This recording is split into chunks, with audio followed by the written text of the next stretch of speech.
नमस्कार दोस्तों, स्वागत है आपका द इन्फो स्टेशन में। तो दोस्तों, नेपाल भारत विवाद थमने का नाम ही नहीं ले रहा है। जिस हिसाब से नेपाल के prime minister KP Sharma Oli Bharat के खिलाफ कठोर शब्दों का इस्तेमाल कर रहे हैं, इससे लगता है कि नेपाल की कम्युनिस्ट पार्टी चीन की गोद में खेल रही है। दरअसल दोस्तों, भारत नेपाल सीमा विवाद के दौरान नेपाल के प्राइम मिनिस्टर ओली ने उत्तर प्रदेश के मुख्यमंत्री पर निशाना साधा है। तो दोस्तों, ऐसी क्या बात हो गई और ऐसा क्या कह दिया उत्तर प्रदेश के मुख्यमंत्री योगी आदित्यनाथ जी ने, जिससे नेपाल के प्राइम मिनिस्टर इतनी ज़्यादा चिढ़ गए हैं। दोस्तों, केपी शर्मा ओली ने कहा है कि हम योगी आदित्यनाथ की टिप्पणी की निंदा करते हैं और उन्होंने नेपाल का नया नक्शा जारी करने के बाद संसद में यह बात कही। दरअसल दोस्तों, मैं आपको बता दूं, इस वक्त के दौरान भारत और नेपाल के संबंध सबसे बुरे स्तर से गुजर रहे हैं। दरअसल दोस्तों, नेपाल ने अभी हाल ही में अपने देश का एक नया नक्शा जारी किया है, जिसमें नेपाल ने भारत के एक बड़े हिस्से को अपना हिस्सा बताया है, जिसमें लिपू लेक, काला पानी और उत्तर प्रदेश में स्थित सुस्ता इलाका भी शामिल है। नेपाल के प्राइम मिनिस्टर ने इससे भी ज़्यादा कठोर शब्दों का इस्तेमाल करते हुए कहा कि वो एक राज्य के मुख्यमंत्री हैं, यानी उन्होंने योगी आदित्यनाथ जी के लिए कहा, अगर वो किसी तरह की नेपाल को सलाह देते हैं तो ये हमें मंजूर नहीं होगा। अब बात आती है कि आखिर क्या कह दिया योगी आदित्यनाथ जी ने, जिससे नेपाल के प्राइम मिनिस्टर ओली बौखला गए हैं।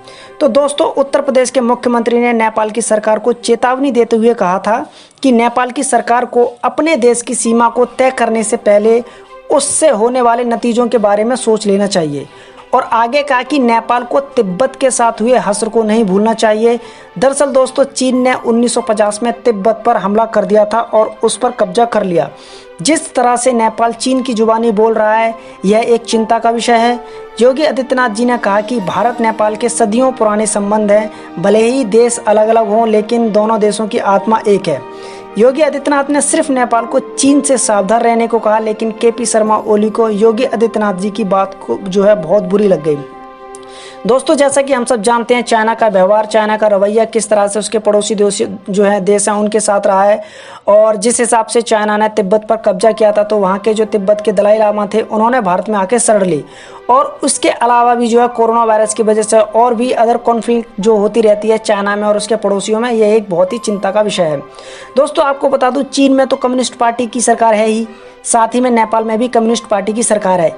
इसलिए ही चीन नेपाल की राजनीति में खुलेआम दखल दे रहा है, और जो नेपाल से बुलवाना चाह रहा है बुलवा रहा है, और नेपाल भी कुछ समझ नहीं रहा है, और नेपाल भी चीन के बहकावे में आ गया है और भारत के खिलाफ एक के बाद एक टिप्पणी करता जा रहा है। आपको बता दूं, कोरोना वायरस के बाद दुनिया में सिर्फ चंद ही देश हैं जो खुलकर चीन का समर्थन कर रहे हैं, और वो हैं पाकिस्तान, नेपाल और उत्तर कोरिया। दोस्तों, इससे पहले नेपाल ने कोरोना वायरस पर भी भारत को जिम्मेदार ठहराया। नेपाल ने कहा था कि उसके देश में कोरोना भारत से आया है, जो कि काफ़ी निंदनीय बयान है। नेपाल ऐसा नहीं करना चाहिए नेपाल को भारत के मामले में, और कोई भी देश की सरकार इस तरह के कठोर शब्दों का इस्तेमाल नहीं करती है। जिस हिसाब से भारत और नेपाल के संबंध हैं और पहले से आते रहे हैं, हमारे आपसी रिलेशन बहुत अच्छे हैं, हमारे सांस्कृतिक रिलेशन है नेपाल के साथ, लेकिन अभी के हाल में बहुत ही बुरे स्तर से भारत और नेपाल के संबंध गुजर रहे हैं। पूरी दुनिया में चाइना अकेला पड़ गया है, लेकिन कुछ चंद देश हैं जो चाइना का समर्थन कर रहे हैं। अभी चाइना ने हाल ही में हांगकांग में एक एक्ट लागू किया था, जो कि हांगकांग की डेमोक्रेसी को ख़त्म कर रहा है। पूरी दुनिया में इसका विरोध हुआ, लेकिन नेपाल और उत्तर कोरिया और पाकिस्तान खुलकर उस बिल का सपोर्ट कर रहे हैं, और जो कि बहुत ही चिंता का विषय है। आपको बता देना चाहूँगा, नेपाल हमेशा से भारत को जिम्मेदार ठहराता आ रहा है कि भारत नेपाल की राजनीति में दखल दे रहा है, लेकिन ऐसा नहीं है। जिस हिसाब से चाइना नेपाल में इंटरफेयर कर रहा है और चाइना खुलेआम हर चीज़ को ऑब्जर्व कर रहा है नेपाल में, ये भारत के लिए बहुत चिंता का विषय है। दोस्तों, आपको बता दूं, इससे पहले भी नेपाल बहुत कठोर शब्दों का इस्तेमाल कर चुका है भारत के खिलाफ, और भारत पे उसने अपनी ज़मीन हड़पने का भी इल्ज़ाम लगाया था। तो दोस्तों, आपको क्या लगता है, प्लीज़ हमें कमेंट में ज़रूर बताइए, और वीडियो को लाइक करें, शेयर करें और चैनल को सब्सक्राइब ज़रूर करें। जय हिंद।